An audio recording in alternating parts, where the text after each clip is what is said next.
Let me tell you a secret. Most high capacity women think their problem is their workload. It's not, it's their position. You've spent so long being the fixer and the stabilizer that you've forgotten how to actually lead your own life. You might see the reflex now, but knowing it isn't the same as stopping it. Today, we're moving past the why and into the how.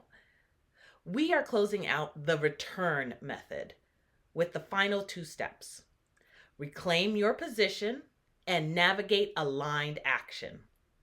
It's time to stop bracing for your day and start choosing it. If you've been watching this series and thinking, okay, I see the pattern, I see the reflex, I see the urgency, and I see how much I've been carrying, and then immediately think, but how do I actually change this without everything falling apart? How do I actually live differently? You're not alone. That's exactly where I was when I started this work. I was aware, but still defaulting to the same patterns by 2 p.m. So today, we're not adding any more insight. We're shifting how we actually operate because awareness is important. But if it doesn't change how you move through your day, it's just interesting information.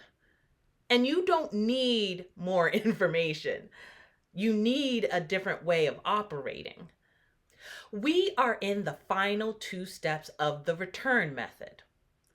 R, reclaim your position. And N, navigate aligned action. The first part of this series was all about awareness. These two steps are about changing your behavior in real time. We're shifting from insight to behavior. Let's start with R, reclaiming your position. Because most overfunctioning women are not just doing too much, they're standing in the wrong role and they don't even realize it.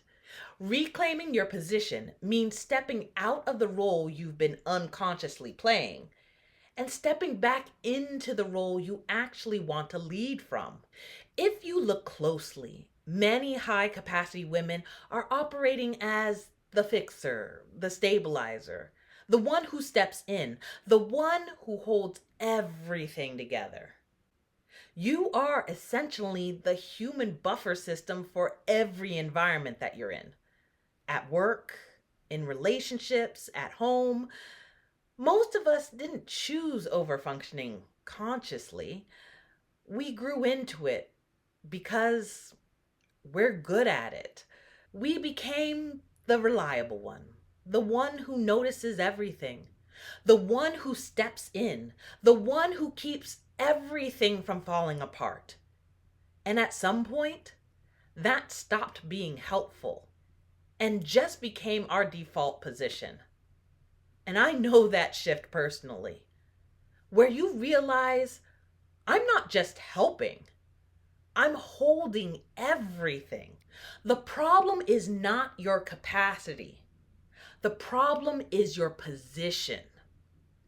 You've been standing in the role of, I need to make sure everything is handled, instead of, I need to be clear about what is mine to lead. Now, that may sound subtle, but it's not.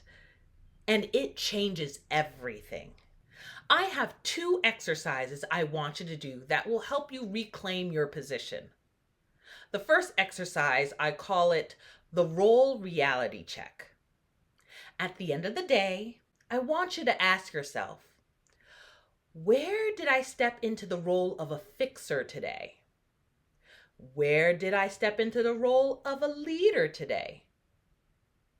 Now, I want you not to just concentrate on what you did, but concentrate on who you were being while you were doing the thing. Because reclaiming your position is not just a behavior, it's an identity shift. Now, this is different from the earlier exercises. Before we asked, "Is this mine?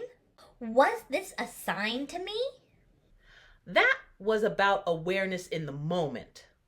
This exercise is about pattern recognition over time. You may notice that you spent most of your day fixing things that weren't actually yours. Now, that is not failure, that's data, and that's how the shift begins. The next exercise I want you to do is the 10% reposition. You already practice pausing. You've already practiced not reacting immediately. This is the next level. Instead of you not reacting, you are now actively choosing a different position. Pick one situation a day and ask yourself, if I were leading here instead of fixing, what would I do differently? Maybe you would ask a question instead of giving an answer. Maybe you would let someone finish the task instead of taking it over. Maybe you would allow a small mistake instead of trying to prevent it. This is not about doing less.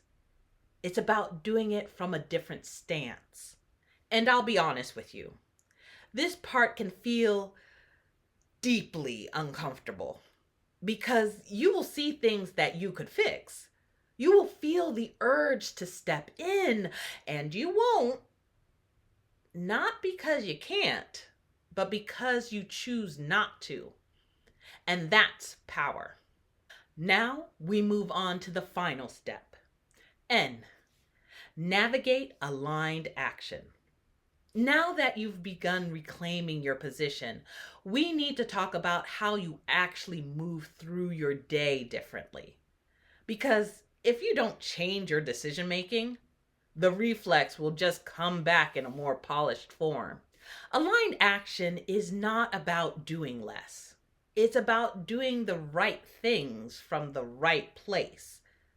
Not from urgency, not from pressure, not from reflex, from choice. So here are 3 simple exercises to guide your actions. This first exercise I call the before I move pause. Now, this exercise builds directly on the exercise we learned in video 2. Before, you practice pausing to regulate urgency. Now, we're adding direction to that pause. Before you take action, ask yourself, is this mine to carry? Does this matter right now? Am I choosing this or am I reacting? The difference is subtle but important. Before, the pause was about calming your body. Now, the pause is about guiding your behavior. Same tool, different purpose, with more precision. The next exercise I want you to do is the fewer but full rule. This is where most overfunctioning women struggle. You are used to doing a whole lot. So when you try to change, you think, I need to do less? That doesn't work. You just feel behind and anxious. Instead, we shift to fewer things, fully done.